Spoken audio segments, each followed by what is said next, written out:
La phare, force d'action rapide, vedette du défilé du 14 juillet 85 sur les Champs-Élysées. Mise au point de François Mitterrand sur le partage du pouvoir, lisez la Constitution. Élection générale en Bolivie, la droite favorite pour revenir au pouvoir. Invité de Soir 3, notre confrère Jean-François Kahn, directeur de l'hebdomadaire L'événement, de retour du Liban. Mesdames, Messieurs, bonsoir. Le Premier ministre japonais, M. Yasuhiro Nakasone, a réalisé aujourd'hui un de ses rêves de toujours, assister aux cérémonies du 14 juillet en France. Désir comblé, il a assisté au défilé militaire à la place d'honneur, à la droite du chef de l'État dans la tribune présidentielle, fort heureusement couverte, Émilie Rafoul. C'est sous une pluie battante que le traditionnel défilé militaire du 14 juillet s'est déroulé ce matin sur les Champs-Élysées à Paris. Dès 10 heures, François Mitterrand a remonté l'avenue en compagnie du général Janou Lacaze, le chef d'état-major des armées, avant de s'installer dans la tribune officielle à la Concorde.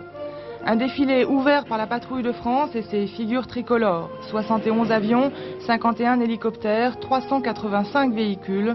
En tout, 7600 hommes et femmes pour ce défilé frappé de la marque de la force d'action rapide, la phare, qui présentait là quelques-unes de ses unités.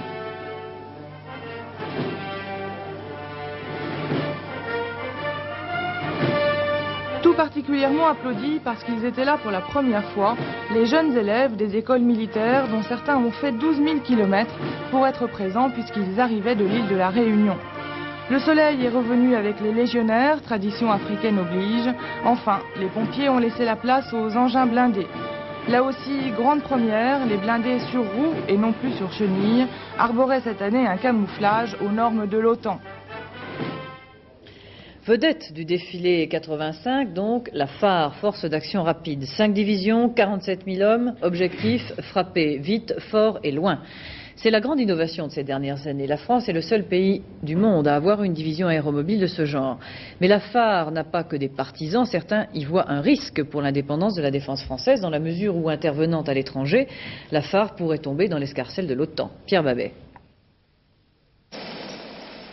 Ne pas être en retard d'une guerre, considérer aujourd'hui l'hélicoptère de combat comme naguère le char d'assaut, c'est en quelque sorte le changement de concept qu'impose et qu'illustre la force d'action rapide. Ne pas se tromper de théâtre d'opération non plus, malgré le changement de couleur pour le plastron des manœuvres, si engagement en Europe il y a, ce sera naturellement d'abord sur le territoire allemand. La phare se trouverait face à l'Est, aux côtés de la Bundeswehr et des troupes de l'OTAN, mais rappelle Charles Hernu, sous responsabilité française. La force d'action rapide est la démonstration de la volonté de la France, en cas de crise, d'avoir un moyen supplémentaire d'intervention, si le gouvernement français le décidait. Cela dit, la force d'action rapide est conçue aussi pour être embarquée et manifester la présence française sur n'importe quel point de la planète. C'est vrai pour les territoires de la République, outre-mer, c'est vrai aussi du bassin méditerranéen comme du continent africain. Son engagement manifesterait concrètement la souveraineté nationale ou la solidarité internationale. Bref, l'utilisation du nouvel outil militaire serait la poursuite de la diplomatie par d'autres moyens. Esprit de défaite, es-tu là? Non, répond le président Mitterrand qui se place résolument dans l'hypothèse d'une victoire des socialistes en 1986. Il s'en est expliqué aujourd'hui au cours de la traditionnelle interview télévisée du 14 juillet sur TF1. Qu'est-ce que je souhaite? Non seulement que Laurent Fabius puisse longtemps gouverner la France, car c'est un président chef du gouvernement remarquable, et bien entendu, j'espère aussi que nous aurons pu, d'ici le mois de mars, convaincre les Français de cette vérité, à savoir qu'il n'y a pas d'autre politique qui puisse être faite pour redresser la France, la moderniser, pour développer la création, pour la préparer pour les temps qui viennent. Bon, alors dans ce cas-là, moi je me place dans la situation psychologique et morale de gagner cette bataille. Pas de révélation donc sur une éventuelle cohabitation avec l'opposition, mais tout de même une mise au point sur un sujet qui a alimenté le débat politique cette semaine, le domaine réservé du président. Le président de la République, surtout depuis son élection au suffrage universel, a non seulement une fonction institutionnelle précise, mais aussi une fonction morale et d'autorité qui n'est pas discutée. Le président de la République lisait encore une fois la Constitution. Je finirai par la savoir par cœur. Enfin, je vous dirai simplement que par l'article 15, il est le chef des armées. Je l'ai rappelé tout à l'heure. Par l'article 5, il est le garant du respect des traités. Et par l'article 52, il négocie et il ratifie les traités. Avec cela, il y a beaucoup à faire. Bien entendu, cela ne peut se faire qu'en relation constante avec le gouvernement. C'est ce que je fais actuellement. Il n'y a aucune raison de considérer que le président de la République et le gouvernement sont deux entités entièrement séparées. Mais chacun a son rôle, cela est constitutionnel. Quant à ce fameux secteur réservé dont tout le monde parle, moi, j'ai toujours été contre et je suis toujours contre. Les propos du président mercredi dernier devant les journalistes de l'association de la presse présidentielle avaient apporté plus de questions que de réponses, sinon sur le problème de la cohabitation, du moins sur la répartition des rôles. Alors peut-on dire, Michel Naudy, que ce soir le président a clarifié les choses à défaut de se dévoiler? Eh bien, on peut dire en tout cas qu'on attendait une mise au point et qu'on l'a eue, ou plus exactement une double mise au point. En effet, d'abord pour ceux qui avaient cru déceler dans le propos tenu à Grenoble une sorte de résignation, d'esprit de défaite devant le caractère inéluctable de la victoire de l'opposition de droite. Là, François Mitterrand s'y est repris à deux fois pour indiquer, comme l'avait fait naguère dans d'autres circonstances son prédécesseur, où était le bon choix. Et l'hommage appuyé et remarqué à Laurent Fabius n'avait sans doute pas d'autre signification. Mais la mise au point visait aussi l'autre pôle de l'échiquier politique qui avait commencé à instruire une espèce de procès à l'usurpation du domaine dit réservé. Là encore, on vient de l'entendre, pas d'équivoque. Toute la Constitution, mais rien que la Constitution. Un bon terrain pour pousser l'adversaire à la faute, pour essayer de le faire passer pour celui qui ne respecte pas la règle du jeu. Sa règle du jeu, François Mitterrand l'a dit. Reste évidemment le large champ de l'interprétation de cette Constitution en cas de succès inédit de l'opposition. Mais ce serait mal connaître à la fois l'art politique et l'acteur dont on parle que de penser que François Mitterrand aurait la naïveté de dévoiler avant l'heure toutes ses batteries. Le Vaucluse durcit le ton. Monsieur Jean Gattel, c'est une information qui nous est parvenue exactement à 21h23. Monsieur Jean Gattel, secrétaire d'État chargé de l'économie sociale, a menacé au cours d'une conférence de presse aujourd'hui à Avignon de quitter le gouvernement si la candidature de Bertrand Delanoë, secrétaire national du Parti socialiste, était maintenue en tête de liste dans le Vaucluse pour les élections législatives. Il est inacceptable, disent les élus du Vaucluse, qu'un candidat soit parachuté par Paris alors que le Parti socialiste vauclusien compte 3 députés et un ministre, soit 4 têtes de liste possibles. Je n'en reviens pas de me porter si bien, a dit ce matin le président Reagan en reprenant à la fois ses esprits et son travail dans sa chambre de l'hôpital de Bethesda. Les médecins eux-mêmes sont étonnés, mais ils doivent aussi répondre aux critiques de leurs confrères. La polémique va en effet bon train pour savoir si le président a été soigné correctement et à temps. Mona Interman.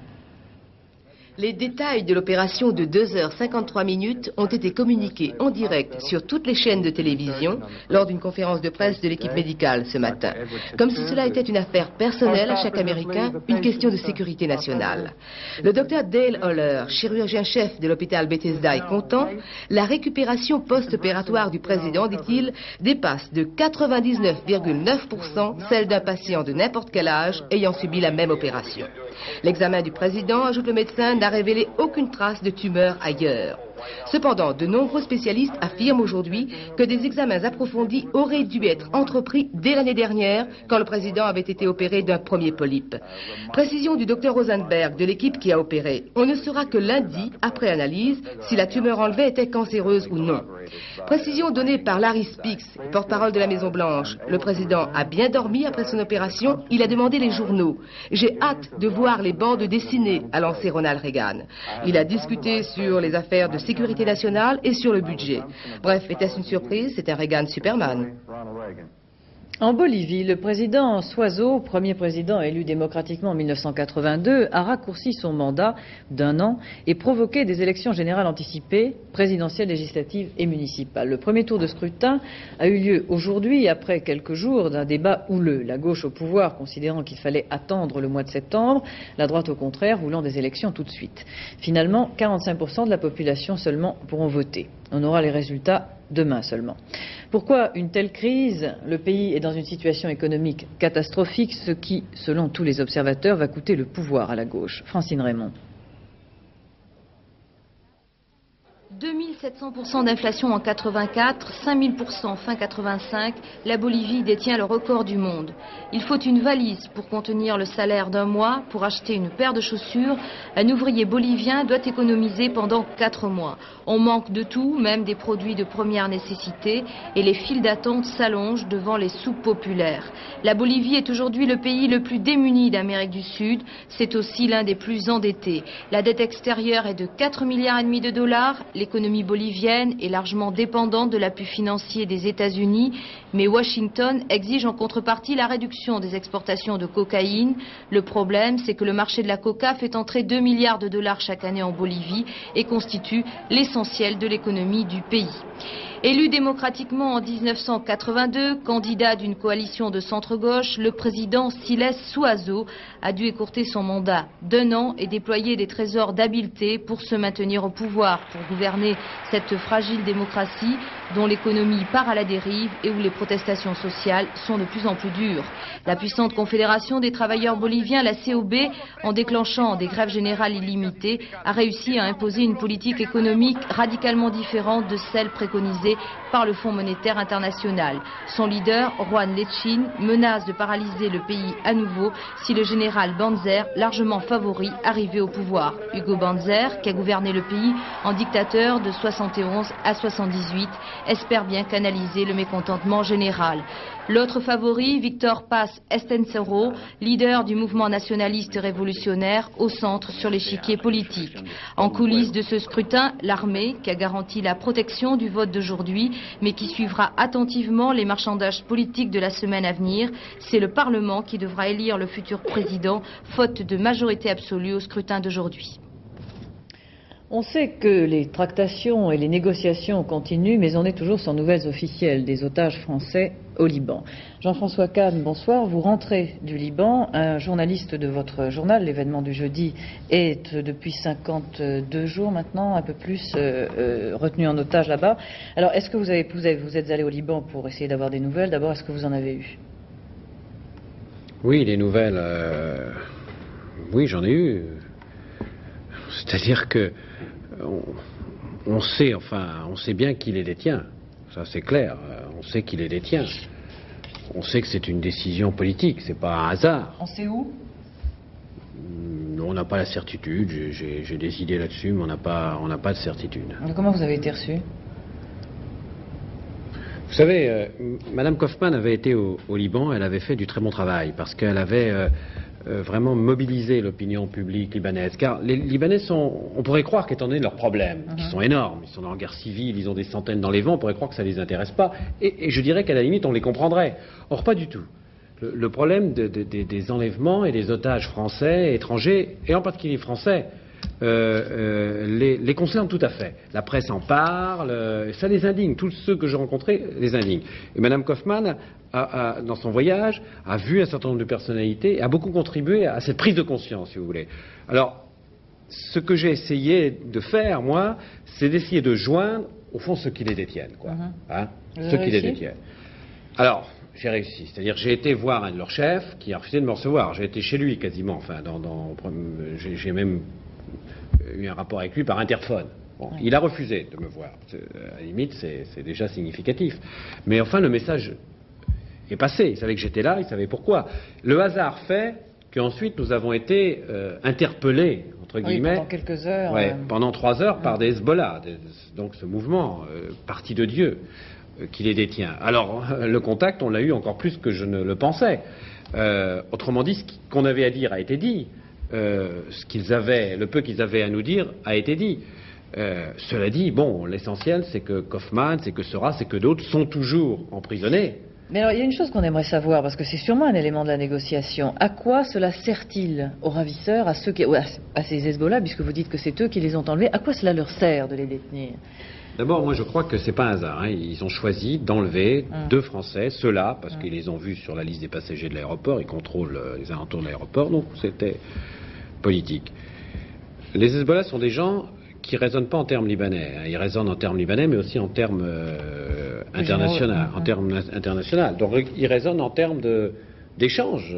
Ce qui est terrible, mais contre quoi? Ce qui est terrible et tout à fait scandaleux dans cette affaire, c'est que ce sont des gens, en effet, qui résonnent en termes d'échange de marchandises. C'est-à-dire que tout à coup, des hommes ou des femmes, des êtres humains, deviennent dans leur esprit des marchandises pour un tract international. Est-ce qu'on sait, vous avez une idée de ce contre quoi ils veulent les échanger? Écoutez, moi, dans cette affaire, la seule chose que Mme Kaufmann, que moi, que Mme Seurat, que Mme Carton, que tout le monde peuvent utiliser, c'est de s'adresser à des gens comme des êtres humains. Je dirais, d'employer les arguments qu'on connaît, nous, et dont on peut penser que ces gens-là, qui sont des prêtres, car enfin, les dirigeants de Hezbollah, c'est des prêtres. Hein? Bon, donc on peut penser que la morale, que les principes, que le droit, que la justice, ça a un sens. Donc, on essaye de leur dire, vous avez donné un certain nombre de paroles, vous avez votre parole d'honneur. Or, ils ont dit qu'ils les libéreraient lorsque les détenus en Israël seraient libérés. Bon, alors, il faut les prendre au mot. Il faut qu'ils donnent la preuve qu'en effet, ils sont capables de tenir leur parole. En vérité, ils avaient même dit qu'ils les libéraient tout de suite, il y a quelques jours. Dernière question, est-ce qu'on vous a donné la moindre indication? Est-ce que vous avez pu déceler le moindre espoir d'une libération proche? Non? Il y a eu tellement d'espoir jusqu'à présent, si vous voulez, que moi je veux rien dire qui puisse donner des illusions. Ils peuvent être libérés demain, et ils peuvent ne pas être libérés demain. Qu'est-ce que vous voulez que je vous dise? Vraiment, c'est très difficile. Merci. Qui va construire l'avion de combat européen? Demain, 15 juillet, les industriels en lice rendront leur copie. Thème de l'exercice, la construction de l'avion. En jeu, un marché de 300 milliards. Sur les rangs, les Français et les Britanniques. Daniel Durandet.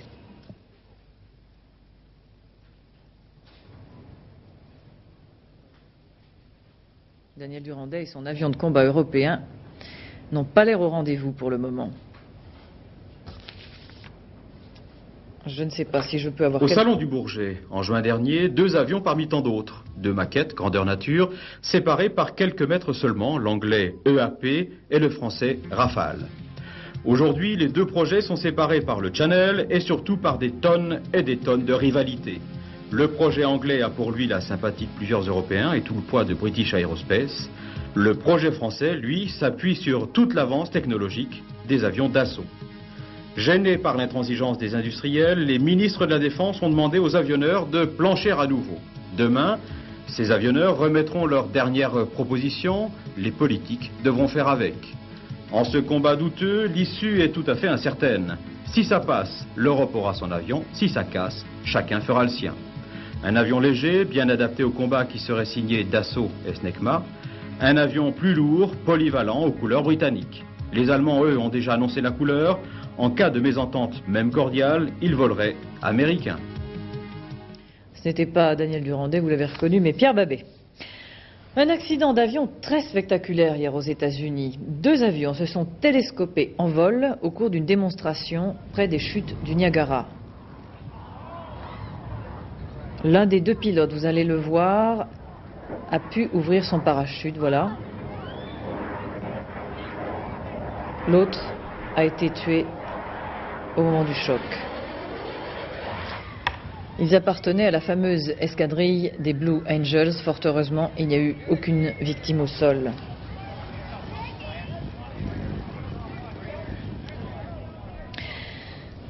Tour de France. L'affaire du jour, c'est l'Espagnol Eduardo Chozas qui l'a réalisé. Arrivé 10 minutes avant tout le monde à Aurillac, il est passé de la 27e à la 6e place au classement général. Quant à Bernard Hinault, il a étonné tout le monde. Il ne semblait pas se ressentir, si j'ose dire, de ses blessures. Il est toujours maillot jaune. Dominique Champeau.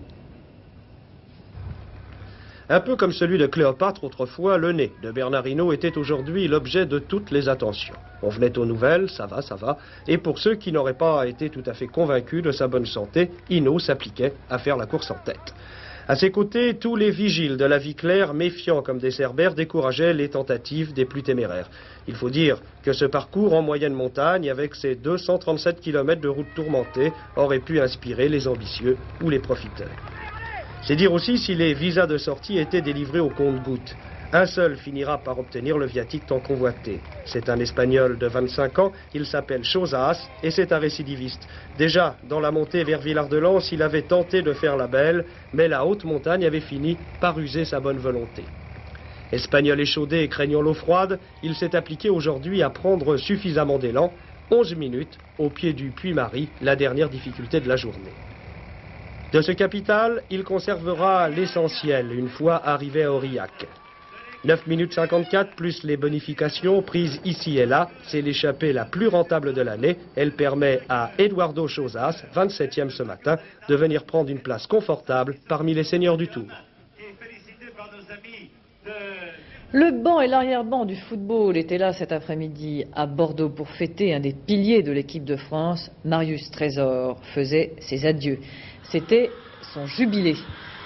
Jubilé, c'est quelque chose qui est réservé aux grands joueurs. Toute la recette lui revient, les droits de la retransmission télévisée aussi, ainsi que la recette publicitaire. Bref, tout le monde s'y est mis pour assurer à Marius Trésor une reconversion confortable, ce qu'on appelle la troisième mi-temps des footballeurs, réputée difficile pour tous ceux qui n'ont pas un tel palmarès. Trésor était très ému. Je crois que c'est la troisième fois que ça m'arrive de pleurer sur un terrain. Je me rappelle une année, on s'était fait éliminer en Coupe de France par Béziers avec l'Olympique de Marseille. Lors de la demi-finale du Mondial 82 contre l'Allemagne et cet après-midi. Je crois que je m'attendais pas à ce que ça soit aussi bien réussi, qu'il y ait une aussi grande publicité autour de ce match. Je peux vous dire que ça m'a été droit au cœur et quand je me suis retrouvé sur le terrain, j'ai vraiment pas pu retenir mes larmes et c'est avec beaucoup d'émotion que je les ai versées. Les résultats du tiercé de Saint-Cloud, la combinaison gagnante 4-18-7 rapporte pour 5 francs dans l'ordre 2890 francs et dans un ordre différent 578 francs. Le temps demain, dans la matinée, le temps orageux s'évacuera, comme on dit, par le sud-est. Partout ailleurs, ciel nuageux, avec cependant des éclaircies dans l'après-midi. Dans les régions touchées par les orages, il fera très chaud, très lourd. Ailleurs, un peu plus frais qu'aujourd'hui. Demain soir, vous avez rendez-vous avec Jean-Jacques Perrault à 22h20. Après ce journal, comme tous les dimanches, cinéma. Ce soir, La Ventura de Michelangelo Antonioni. Avant de vous quitter pour un mois, le rappel des titres de ce journal. À bientôt, bonsoir. La phare, force d'action rapide vedette du défilé du 14 juillet 85. Mise au point de François Mitterrand sur le partage du pouvoir, lisez la Constitution. Élection générale en Bolivie, la droite favorite pour revenir au pouvoir.